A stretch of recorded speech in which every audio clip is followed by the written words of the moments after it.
Allô tout le monde, aujourd'hui on parle des probabilités. On commence le chapitre des probabilités. Donc à chaque fois, il y a beaucoup de mots de vocabulaire, il y a plein de choses à retenir. Pas de panique, on aura tout le chapitre pour travailler ça ensemble. On est rendu à faire le diagramme de Venn. C'est quelque chose, je crois, que tu as déjà vu au primaire. Donc, on va continuer. En fait, en première et deuxième secondaire, le diagramme de Venn n'a pas tant d'utilité que ça. On en parle, on le travaille dans le but de l'utiliser vraiment en secondaire 3. Donc, diagramme de Venn, je te rappelle rapidement qu'est-ce que c'est. C'est des cercles qui s'entrecroisent et dans la partie centrale, qu'on va appeler l'intersection, on va mettre les nombres qui font à la fois partie de l'ensemble A qui est en jaune et à la fois partie de l'ensemble B qui est en rouge. À l'extérieur des cercles, on va aller placer les nombres qui ne font partie de aucun des ensembles, ni de A ni de B. Donc, c'est ce qu'on travaille aujourd'hui, les diagrammes de Venn. Avant de commencer ça, pour préparer le terrain, quand tu vas avoir des diagrammes de Venn à faire, c'est souvent avec ce genre de mots-là. Diviseur, multiple, nombre pair, premier, carré, cube. Donc, c'est important que tu connaisses les définitions. Fait que je les montre rapidement. Je reviens pas là-dessus en détail parce que c'est censé être su depuis le début du secondaire 1. Donc, je vais juste te faire la liste de ça, je t'énumère ça. Si tu ne les sais pas, si tu n'es pas à l'aise, tu as peur de les oublier, ben ça serait important que tu les prennes en note dans ton cahier spirale. Donc, les diviseurs, on commence avec ça. On va se mettre un petit peu de couleur. Qu'est-ce que c'est des diviseurs? En fait, c'est des nombres qui divisent sans reste forcément. Donc, les diviseurs de 6, c'est quel nombre va diviser 6 sans reste? Souvent, j'entends dire ça le divise pile, ça arrive rond. Donc, quel nombre divise 6 puis qu'il n'y a pas de reste? C'est 1, 2, 3 et 6. Donc, les diviseurs de 6, ce sont ces 4 chiffres-là. Qu'est-ce que c'est des multiples? Ben, c'est le contraire. Je dois multiplier pour obtenir des multiples. Donc, les multiples de 12, je dois multiplier 12 par quelque chose pour obtenir les multiples. 12 fois 1, ça fait 12. 12, c'est un multiple. 12 fois 2, 24. 24, c'est un multiple. 12 fois 3, 36. 36, c'est un multiple. Et ainsi de suite. Il y a une infinité de multiples. Ensuite de ça, les nombres pairs et impairs. Ça, habituellement, ça va bien. Vous les savez, mais ils reviennent quand même souvent. Donc, les pairs se divisent par 2, tandis que les impairs ne se divisent pas par 2. Donc, oublie pas, si tu as besoin de prendre ça en note, tu mets la vidéo à pause.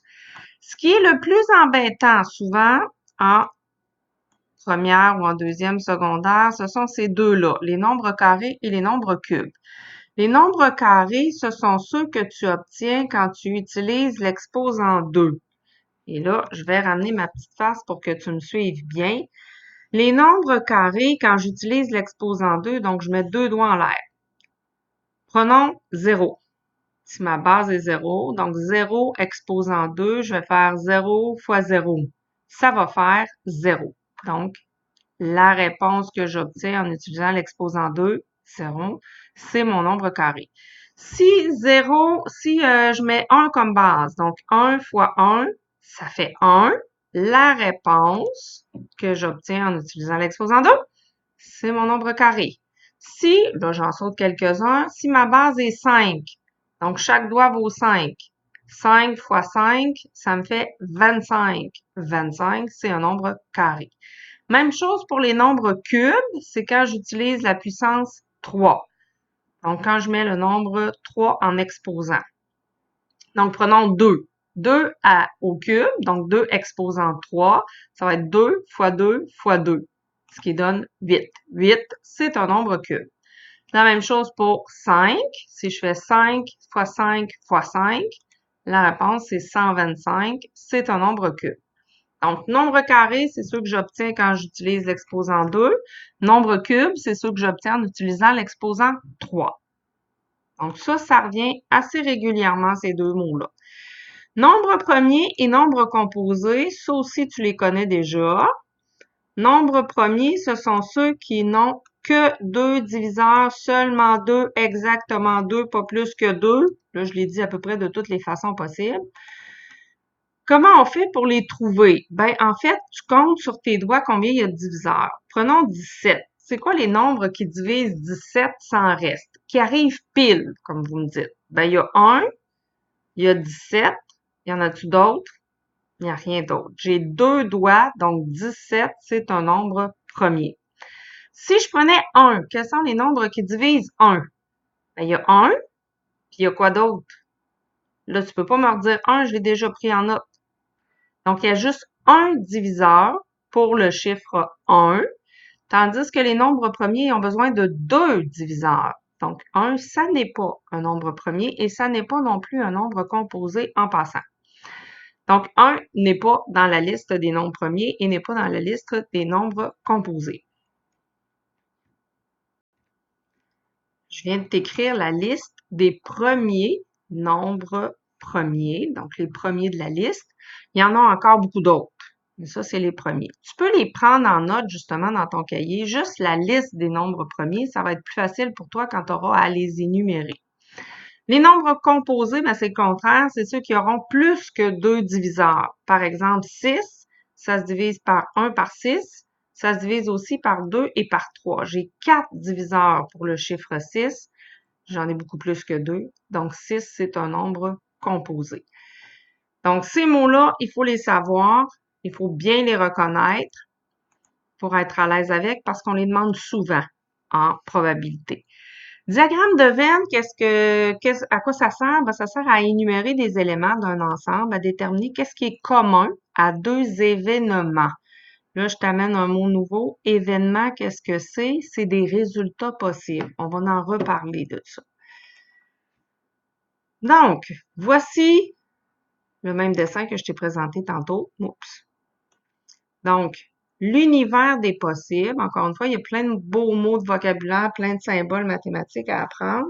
L'univers des possibles, ce petit fer à cheval-là, il s'appelle oméga. C'est une lettre grecque. En probabilité, on utilise oméga pour représenter l'univers de toutes les possibilités, de tous les résultats que je peux obtenir. Mais en probabilité, la façon de dire ça, c'est l'univers des possibles. C'est comme ça qu'on le dit. Donc, c'est tous les résultats que je peux obtenir. Si je lance un dé à 12 faces, numéroté de 1 à 12, c'est quoi les résultats que je peux obtenir? Bien, je peux avoir les chiffres de 1 jusqu'à 12. OK? Donc, l'univers des possibles, tu mets le petit symbole oméga, égale. Ça ici, ça s'appelle une accolade. Ça ressemble un peu à une parenthèse tordue. Donc, tu dessines ton accolade qui ouvre et à la fin, ton accolade qui ferme. Et entre ça, je veux voir apparaître des points-virgules. OK? Pour séparer chacun des résultats possibles. Donc, l'univers des possibles, oméga, on met ça entre accolades avec des points-virgules. Et là, je vais définir des événements. Des événements, c'est des résultats qui peuvent se produire ou des groupes de résultats. Donc, l'événement A, en mots, ça se dirait obtenir un nombre pair. Donc, je lance mon dé et A, c'est faut que j'obtienne un nombre pair. C'est ce qui me permettrait de gagner, par exemple. Donc, l'événement A, je vais l'écrire entre accolades et là, je vais énumérer tout ce qui correspond à obtenir un nombre pair. Donc, le 2, le 4, le 6, le 8, le 10, le 12. Tout ce qui fait partie de ça, de mon univers des possibles et qui correspond à obtenir un nombre pair, je le mets dans l'ensemble A. Même principe pour l'ensemble B, donc qui est obtenir un diviseur de 12. C'est ce que je te disais tantôt, c'est des mots de vocabulaire que tu dois savoir pour être capable de faire ton travail. Donc, je fais ma liste des diviseurs de 12. Et là, si on me demande de faire le diagramme de Venn, moi, je te conseille de commencer par ce qui est commun à tes deux ensembles. Donc, j'ai fait mes deux listes et je vais aller chercher ce qui est commun dans les deux. Donc, j'ai le 12 qui revient et que je vais aller placer dans mon intersection parce qu'il est commun à mes deux ensembles. Ensuite de ça, qu'est-ce que j'ai de commun? Là, je vérifie un par un. J'ai le 6 qui est commun aux deux et que je vais aussi aller placer dans mon intersection. Même chose pour le 4, même chose pour le 2. Donc, ces 4 nombres-là vont aller se placer dans l'intersection entre l'ensemble A et l'ensemble B. Donc là, je te montre pas juste qu'est-ce que c'est, je te montre comment travailler aussi. Donc, dans ma liste univers des possibles, je vais aller enlever 2, 4, 6 et le 12. Ces nombres-là sont déjà placés dans mon diagramme de Venn. Ensuite de ça, il va me rester à aller placer ceux de l'ensemble A qui se retrouvent seulement dans l'ensemble A, donc le 8 et le 10. Je vais aussi aller placer ceux de l'ensemble B qui se retrouvent seulement dans l'ensemble B, 1 et 3. Et au fur et à mesure, je m'en viens les rayer de ma liste. Et à la toute fin, je vais avoir la gang de nombres qui ne font partie d'aucun ensemble. Donc, il me reste le 5, le 7, 9 et 11. Ceux-là, je vais aller les placer en bas, tout seul, tout seul dans leur coin. Donc, 5, 7 et 9 et 11 ne font partie ni de l'ensemble A ni de l'ensemble B. Donc, je ne dois pas les mettre dans les cercles. Ils sont à l'extérieur. Donc, c'est la façon de construire ton diagramme de Venn. Maintenant, un autre mot de vocabulaire, c'est union. Le symbole pour union, tu le vois ici, c'est l'espèce de U majuscule. Donc, quand on te donne ça, ça veut dire réunis l'ensemble A et l'ensemble B. Mets tout ce qu'il y a dans l'ensemble A et tout ce qu'il y a dans l'ensemble B ensemble, réunis. Donc, je reprends toutes mes 2 cercles au complet. Je mets tout ça dans le même tas. C'est ce qui va me donner l'union de A et de B, que je vais écrire entre accolades, même chose comme on fait depuis le début. Donc, ça, c'est le symbole qui se dit union. Il y a aussi le symbole contraire qui s'appelle intersection. Donc là, je mets le U à l'envers. Donc celui-là, il s'appelle intersection. Intersection, tu as compris, c'est comme l'intersection d'une route, c'est le point de rencontre. Donc je prends juste là où ça se rencontre, le petit milieu, et j'énumère tous les chiffres que j'ai placés dans l'intersection. Tout ce qui est commun, dans le fond, à l'ensemble A et à l'ensemble B. Donc, c'est ce qu'on appelle intersection de A et de B. Prochaine diapo, je voulais te montrer qu'il est aussi possible de faire un diagramme de Venn avec 3 ensembles. On pourrait y aller avec plusieurs ensembles. J'en ai mis 3 parce qu'au-delà de 3, ça commence à être plus compliqué à faire. Donc, d'autres petits trucs pour t'aider à travailler. Quand tu fais ton diagramme de Venn, va pas seulement écrire les lettres A, B et C. Prends le temps d'aller écrire à quoi ça correspond, ça? A, qu'est-ce que c'est en mots? C, qu'est-ce que c'est? B, qu'est-ce que c'est? Ça va être plus facile pour toi d'avoir en mots que d'avoir juste le A, B, C. L'autre chose, tu peux commencer, comme on disait tantôt, par écrire ce qui est dans l'intersection. Donc, qu'est-ce qui est commun aux 3 ensembles A, B et C? Donc, si tu regardes, qu'est-ce qui est commun? Il y a le 4 qui se retrouve partout. C'est lui que je vais mettre à l'intérieur, à l'intersection des 3 cercles.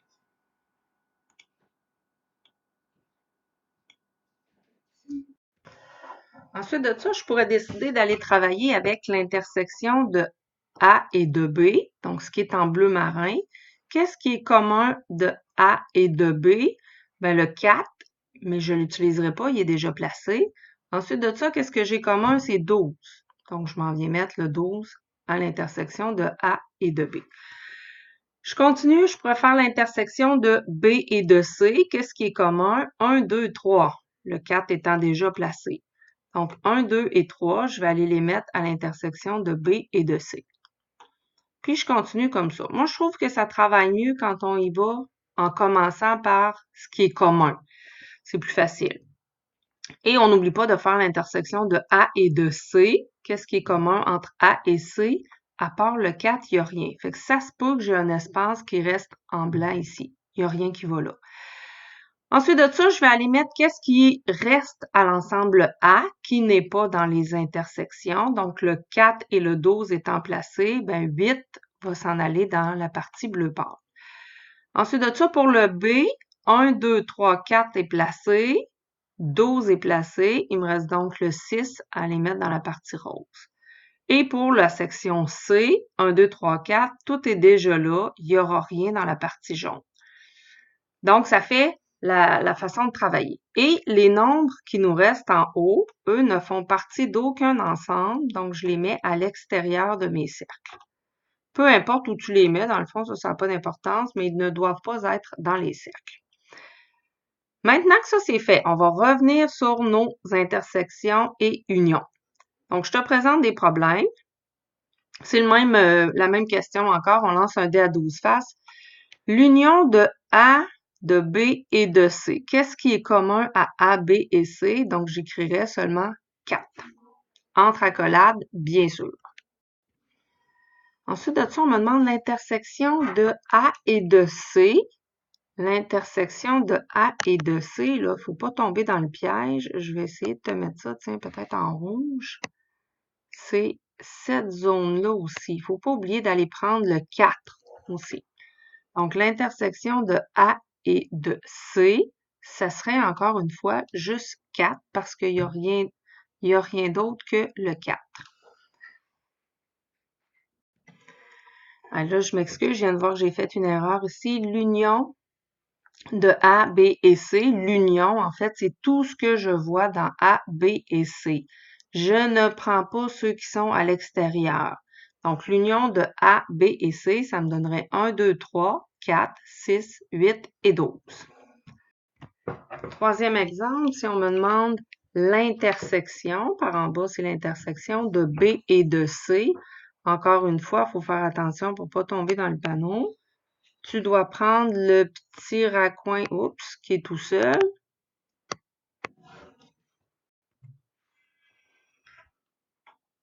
Donc, l'intersection de B et C, ce serait 1, 2, 3, 4 parce que c'est les seuls qui sont dans l'intersection.